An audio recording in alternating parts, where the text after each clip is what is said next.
बिस्मिल्लाहिर्रहमानिर्रहीम। नाज़रीन अस्सलाम वालेकुम। मैं हूं आपका मेज़बान साबिर शाकिर। वफाकी दारुल हुकूमत इस्लामाबाद से कुछ ताज़ा तरीन इत्तलाआत और हम अपने आपसे शेयर करते हैं। पाकिस्तान के हालात वाक़यात, सियासी सूरत हाल इंतहाई गंभीर और हाथ पांव फूले हुए हैं। लाडला कंपनी तकरीबन हवास बाख्ता हो चुकी है और ऐसे लग रहा है कि सब कुछ उसके कंट्रोल से निकलता जा रहा है और जो कुछ प्लानिंग की गई थी, खा वो लंदन प्लानिंग थी या वो इस्लामाबाद प्लानिंग थी या वो जाती उमरा की प्लानिंग थी, जहां जहां प्लानिंग थी वो सारी की सारी प्लानिंग्स जो हैं वो सत्यानाश हो गई हैं उनकी। और इस वक्त पाकिस्तान है और पाकिस्तान के अवाम है, पाकिस्तान तहरीक इंसाफ है और इमरान खान साहब हैं, कैदी नंबर 804 है, वो किसी भी सूरत में पकड़ाई नहीं दे रहा। और उसकी वजह सिर्फ और सिर्फ एक वजह है और वो कोई न मैं हूं न आप हैं, बल्कि पाकिस्तान के अवाम हैं जो कि 70-75 साल से सताए हुए हैं। और उन्होंने देखा कि उनका एक लीडर है और वो आया है और क्रिकेट खेलता था, क्रिकेट खेलते खेलते पाकिस्तान की सियासत में आ गया। पाकिस्तान की सियासत से पहले उसने एक हॉस्पिटल बनाया, वेलफेयर के काम करता है और सियासत भी करता है। और सियासत में भी आके उसने भलाई के काम किए, वेलफेयर के काम किए, एजुकेशन के काम किए और सेहत कार्ड इशू किया, गरीबों की मदद की, पनाहगाहें कायम की, इस तरह के काम किए और वो पाकिस्तान के अवाम के दिलों में घर कर चुका है। और यही मसला जो है, यही उसकी मकबूलियत जो है वो उसके लिए एक मुसीबत बन चुकी है। अजाब तो नहीं कहूँगा क्योंकि अजाब तो नहीं है। और आने वाले दिनों में ये जो इस वक्त स्ट्रगल चल रही है, ये स्ट्रगल रंग लाएगी और मेहनत रायगा नहीं जाएगी। सब्र का फल मीठा होता है। बहुत ज्यादा जुल्म हो रहा है, सितम हो रहा है, सब कुछ हो रहा है, लेकिन मैं आपको आज सारा दिन सुप्रीम कोर्ट ऑफ पाकिस्तान में बल्ले के निशान पे, कल भी सारा दिन और आज भी सारा दिन बल्ले के निशान का मुकदमा चलता रहा। बल्ले का निशान देना है नहीं देना, तवील तरीन बहसें हुई और महंगे तरीन वकला लाके खड़े किए गए और लाइव ट्रांसमिशन चली और लाइव समातें हुई और उसमें सब कुछ पता चल गया कि कौन किस तरफ खड़ा है, किस कदर प्रेशर है। तवील अरसे तक उस फैसले को महफूज रखा गया।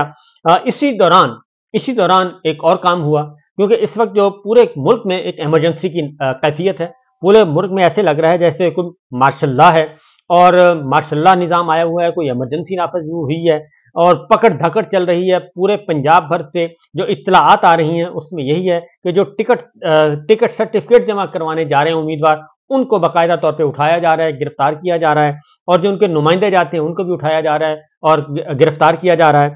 उम्मीदवारान रिटर्निंग अफसर जो है वो गायब हो गए।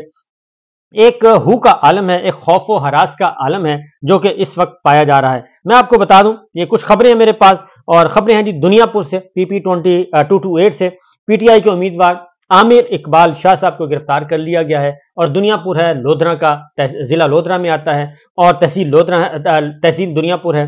तो ये जहांगीर तरीन साहब है, वहां पे सब कुछ किया गया, मैनेज किया गया, लेकिन इसके बावजूद वहां के उम्मीदवार को उठा लिया गया। PP 228 NA55 रावलपिंडी से राजा बिशारत के कागजात छीन लिए गए, वो वाकया भी रिपोर्ट हुआ। मुल्तान PP 214 से बैरिस्टर वसीम को भी RO ऑफिस से गिरफ्तार कर लिया गया। मेलसी से PTI के उम्मीदवार जहांजेब खान खिच्ची को गिरफ्तार कर लिया गया। छापे मारे जा रहे हैं और बैरिस्टर गौहर के घर पे पुलिस चली गई और कहा गया कि हम तो गलती से चले गए, पता ही नहीं था बैरिस्टर गौहर का घर है। उसके बाद सेक्रेटरी जनरल उमर अयूब खान के घर पे छापा मारा और वहां पे भी बगैर वारंट के चले गए और ये भी पता नहीं चला कि वहां पे कैसे गए थे।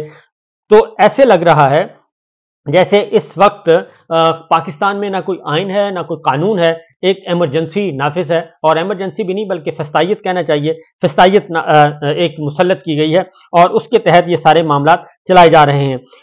इसके बावजूद, ये सारी सिचुएशन के बावजूद कैदी नंबर 804 वो जेल में बैठा है और जेल में बैठ के वो अपने मेरा ख्याल है कि वहीं बैठ के जो भी स्ट्रेटेजी बना रहा है और उसमें कुछ चीज़ें बाहर आती हैं और कुछ चीज़ें बाहर नहीं आती, लेकिन उनकी एक गुफ्तगू मैं आपको बता दूं कि वो कहते क्या हैं।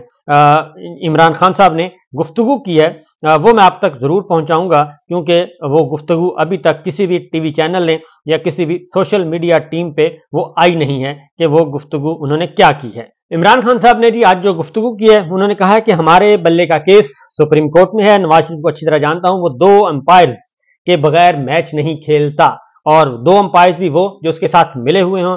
नवाज शरीफ लंदन प्लान के तहत गारंटी लेकर पाकिस्तान आया है, हमारी अंडर 16 को भी नहीं खेलने दिया जा रहा और हमारी इलेक्शन कैंपेन को स्लोगन हमारी इलेक्शन कैंपेन का स्लोगन गुलामी नामंजूर होगा। मुल्क में कानून और इंसाफ की धज्जियां उड़ाई जा रही हैं और नवाज शरीफ तस्दीक शुदा मनी लॉन्ड्रर है। मरियम नवाज, शहबाज शरीफ और आसिफ जरदारी के केसेस को कोई नहीं पूछता। मेरे साथ ये सब करके मिसाल कायम की जा रही है। अदालती हुक्म के बावजूद टिकटों पर मुशावरत नहीं करने दी गई। शेख रशीद की हमायत क्यों नहीं की, सहाफी ने पूछा। तो उन्होंने कहा कि एक कसूर वजह किया है जिसने पार्टी के खिलाफ प्रेस कॉन्फ्रेंस की है, इसको टिकट नहीं देंगे। क्या आप मुज़ाकरात करने को तैयार हैं, सहाफी ने पूछा। तो उन्होंने कहा कि 18 माह कबल कहा था मुज़ाकरात करें, लेकिन अब किसी से मुज़ाकरात नहीं होंगे। अब मुज़ाकरात हो सकते हैं लेकिन सिर्फ और सिर्फ एक मसले पे, और वह है साफ शफाफ इंतखाबात। इसके अलावा किसी और मामले पे मुज़ाकरात नहीं हो सकते। उन्होंने कहा कि सुप्रीम कोर्ट से 2 जजेस का इस्तीफा, जस्टिस मज़ाहर अली अकबर नकवी और जस्टिस एजाजुल एहसन साहब, इसके बारे में उन्होंने कहा कि यह तशवीशनाक बात है कि ऑनरेबल जजेस जो हैं अपने ओहदे छोड़ रहे हैं, इस्तीफा दे रहे हैं। ये अदलिया को और सुप्रीम कोर्ट ऑफ पाकिस्तान को देखना चाहिए कि ये जो सब कुछ हो रहा है ये तशवीशनाक है, और क्या सुप्रीम कोर्ट इस बात पे स्टैंड लेगी। उन्होंने कहा कि हमसे बल्ले का निशान इसलिए लिया इलेक्शन कमीशन ऑफ पाकिस्तान ने ताकि हमारी पार्टी तोड़ी जा सके और इलेक्शन न लड़ सकें, और जो मर्जी ये कर लें, लेकिन हम आखिरी बाल तक लड़ेंगे और सवाल ही पैदा नहीं होता कि हम मैदान खाली छोड़ दें। आप बार बार जनरल बाजवा का नाम लेते हैं, क्या फैज हमीद को भी अपना मुल्ज़म समझते हैं, साहबी ने पूछा। फौज सियासी जमात नहीं, ऑर्डर ऊपर से आता है, एक आदमी फैसला करता है। और उन्होंने कहा कि क्या आपसे किसी गैर मुल्की सफीर या एस्टेब्लिशमेंट ने कोई राब्ता किया, साहबी ने पूछा। उन्होंने कहा कि मुझसे किसी ने राब्ता नहीं किया। और इमरान खान साहब ने कहा कि साल 2018 में आरटीएस बैठा, आप इख्तिदार में आए, अब आरटीएस बैठा, क्या नतीज मानेंगे। तो उन्होंने इमरान खान साहब ने कहा कि साल 2018 में हमारी नशिस्तें कम करके फंसाया गया और 2018 में 15 नशिस्तें 3000 वोटों के कम मार्जिन से हारे। आरटीएस हम हारे और आरटीएस बैठने का ज्यादा नुकसान पाकिस्तान तहरीक इंसाफ को हुआ, और वो सब कुछ जो कुछ किया गया वो इसीलिए किया गया। गैर मुल्की जरीदे में इकोनॉमिस्ट के आर्टिकल के बारे में उन्होंने कहा कि वकला को जबानी तौर पर डिक्टेट किया था और वकला को हदायत की थी कि मेरे वीलॉग से बाकी चीजें उठाई जाएं। मुर्तजा सुलंगी ने कहा कि आर्टिकल आर्टिफिशियल इंटेलिजेंस से लिखा गया, जेल से कागज तक बाहर नहीं जा सकता, इमरान खान साहब ने कहा। उन्होंने कहा कि ये जो कुछ हो रहा है ये सब कुछ पूरी दुनिया देख रही है और पाकिस्तान जो है इस वक्त मजाक बना हुआ है। अब आते हैं जी एक और खबर की तरफ कि आज एक पाकिस्तान तहरीक इंसाफ ने एक मुआहिदा किया और मुआहिदा मुतबादल plan A, plan B, plan C तैयार किया हुआ है। और प्लान बी के तहत उन्होंने पाकिस्तान तहरीक इंसाफ नजरियाती के साथ एक एग्रीमेंट किया और बाकायदा तौर पर रिटर्न एग्रीमेंट है। और जब पाकिस्तान तहरीक इंसाफ के उम्मीदवारों ने पाकिस्तान तहरीक इंसाफ नजरियाती के टिकट तकसीम करवाने के लिए वो रजू किया तो फौरी तौर पे रिटर्निंग अफसरों ने फौरी तौर पे इन्फॉर्म किया कि जनाब ये नए उम्मीदवार आ रहे हैं और टिकट लेके आ रहे हैं, बताइए क्या करना है। Election commission of Pakistan chief election commissioner को बताया गया तो उन्होंने आनन फानन चीफ इलेक्शन कमिश्नर साहब भी और चारों इलेक्शन कमीशन फौरी तौर पे उन्होंने अपना इजलास बुलाया और इजलास बुला के बाकायदा तौर पे प्रोसीडिंग्स करके ना ही उनके खिलाफ कोई शिकायत आई, ना ही कोई शिकायत को निंदा आया, ना ही कोई और आया, लेकिन वो बैठे और बैठ के उन्होंने एक ऑर्डर पास किया और रिटर्निंग अफसरों को कहा कि ये टिकट्स वसूल ना किए जाएं क्योंकि ये टिकट्स हमारे साथ धोखा किया जा रहा है। इलेक्शन कमीशन के साथ धोखा कैसे हो सकता है, ये इलेक्शन कमीशन ने ये कहा और उन्होंने फौरी तौर पे रिटर्निंग अफसरों के लिए हुक्म सादर किया। और जैसे ही वो हुक्म सादर हुआ उसके बाद फिर पाकिस्तान तहरीक इंसाफ के उम्मीदवारों को उठाया जाना शुरू कर दिया गया और ये पूरे पंजाब भर में ये इत्तलात आ रही हैं कि उम्मीदवारों को उठाया जा रहा है, गिरफ्तार किया जा रहा है और कोई पुरसाने हाल नहीं है। इवन जो लोग अंदर जाते हैं वो अंदर जाके रिटर्निंग अफसरों के पास वहां जाके उनको बंद कर दिया जाता है और वो बाहर नहीं निकलने पा रहे। ये सिचुएशन इस वक्त चल रही है। और इस दौरान एक और बात भी हुई है जी, और वो भी मैं आपको बता दूं कि पाकिस्तान तहरीक इंसाफ नजरियाती क्योंकि एक एग्रीमेंट हुआ है और उस एग्रीमेंट के तहत उन्होंने एग्रीमेंट के तहत ये हुआ कि पाकिस्तान तहरीक इंसाफ नजरियाती के साथ, वो मैं एग्रीमेंट बाद में बताता हूं, लेकिन इलेक्शन कमीशन का पहले ऑर्डर सुन लें। अक्सर उम्मीदवारों की जानिब से दरखास्तें मौसूल हुई हैं, इन दरखास्तों के जरिए से इलेक्शन कमीशन को धोखा दिया जा रहा है, इलेक्शन कमीशन को धोखा देकर कानून की खिलाफ वर्जी की जा रही है। कोई इंतखाबी निशान किसी दूसरी पार्टी के उम्मीदवार को नहीं दिया जाएगा। जो उम्मीदवार किसी और जमात के کا ممبر ہو اور دوسری جماعت کا نشان مانگے وہ نہ دیا جائے، آرओز کسی امیدوار کو دوسرا انتخابی نشان نہ دیں۔ الیکشن ایکٹ کے تحت امیدوار اپنی پارٹی وابستگی کا سرٹیفکیٹ دیتا ہے، ایک شخص ایک وقت میں ایک سے زیادہ پارٹی کا رکن نہیں ہو سکتا۔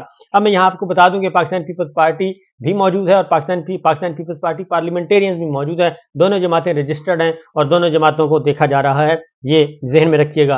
اور اسی طریقے سے یہ ماضی میں ہو چکا ہے۔ اب جو معاہدہ ہوا میں آپ کو بتا دوں کہ پاکستان تحریک انصاف اور تحریک انصاف نظریاتی کے درمیان ایک معاہدہ ہوا اور یہ معاہدہ دونوں جماعتوں کے درمیان 30 دسمبر 2023 کو ہوا۔ موجودہ حالات میں پری پول دھاندلی کو روکنے کی کوشش کی جا رہی ہے۔ معاہدے کے نقائط ہیں، بلے کا نشان برقرار رہا تو دونوں جماعتیں بلے کے انتخابی نشان پر الیکشن لڑیں گی، اور اگر بلے کا نشان چھین لیا گیا تو دونوں جماعتیں بلے باز کے نشان پر الیکشن لڑیں گی۔ پی ٹی آئی نظریاتی کے پلیٹ فارم پر منتخب عہدیداروں کے لیے بانی چیئرمین عمران خان کی ہدایت پر ضروری ہدایات ضروری ہوں گی۔ کوئی بھی ممبر پی ٹی آئی میں آئے تو پی ٹی آئی نظریاتی ڈی سیٹ کرنے کی کوئی کارروائی نہیں کرے گی، اور جہاں جہاں پی ٹی آئی کا امیدوار ہوگا وہاں پی ٹی آئی نظریاتی امیدوار کھڑے نہیں کرے گی۔ اور اس کے ساتھ ساتھ اگر الیکشن کے بعد پی ٹی آئی نظریاتی کے چیئرمین اختر اقبال ڈار جو ہیں وہ پاکستان تحریک انصاف میں شمولیت اختیار کرنا چاہیں گے تو ان کو شمولیت کی اجازت ہوگی، اور یہ سب کچھ کیا گیا۔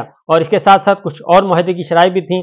یہ معاہدے کے تحت پلان بی تھا کہ جس کے مطابق پاکستان تحریک انصاف کو الیکشن سے باہر کرنے کا جو پلان تھا وہ ناکام بنانا تھا، لیکن اس کے بعد اختر اقبال ڈار صاحب جو ہے مبینہ طور پر جب پریس کانفرنس کے لیے آئے، پہلے ان کے فون بند کیے گئے، جب وہ آئے تو وہ بیساکھیوں کے سہارے پہ آئے اور ان کے چہرے پہ زخم کا نشان بھی تھا۔ صحافیوں نے پوچھا بھی کہ آپ کے چہرے پر زخموں کے نشانات ہیں تو اس کی کیا وجہ ہے، تو انہوں نے اس کا کوئی جواب نہیں دیا، لیکن بہرحال مبینہ طور پہ ان کو تشدد کا نشانہ بنایا گیا۔ اس وقت صورتحال یہ ہے کہ ایک طویل عرصے سے تحریک انصاف بلے کا نشان اس کو محفوظ رکھا ہوا ہے، اور طویل عرصے تک محفوظ رکھنے کا مطلب ہی یہ تھا کہ شدید ترین دباؤ کا شکار ہیں۔ یہ چیف جسٹس قاضی فائز صاحب اور سپریم کورٹ آف پاکستان کا امتحان ہے، اور آج انہوں نے جو فیصلہ دینا ہے اس کا پتہ چل جائے گا مستقبل کے اثرات کیا ہوں گے۔ کیا سپریم کورٹ آف پاکستان اس کھیل کا حصہ بننے کے لیے تیار ہے؟ کیا چیف جسٹس قاضی فائز صاحب اس کھیل کا حصہ بننے کے لیے تیار ہیں، جو کہ ایک تیار کیا گیا ہے پاکستان میں جمہوریت کو پامال کرنے کے لیے، غیر آئینی، غیر قانونی، غیر جمہوری اقدامات اٹھانے کے لیے، جو اس وقت فاشسٹ سوچ مسلط ہے، کیا اس کے لیے تیار ہیں؟ یہ ایک بہت بڑا ہے جی امتحان۔ اجازت دیجیے، اللہ حافظ۔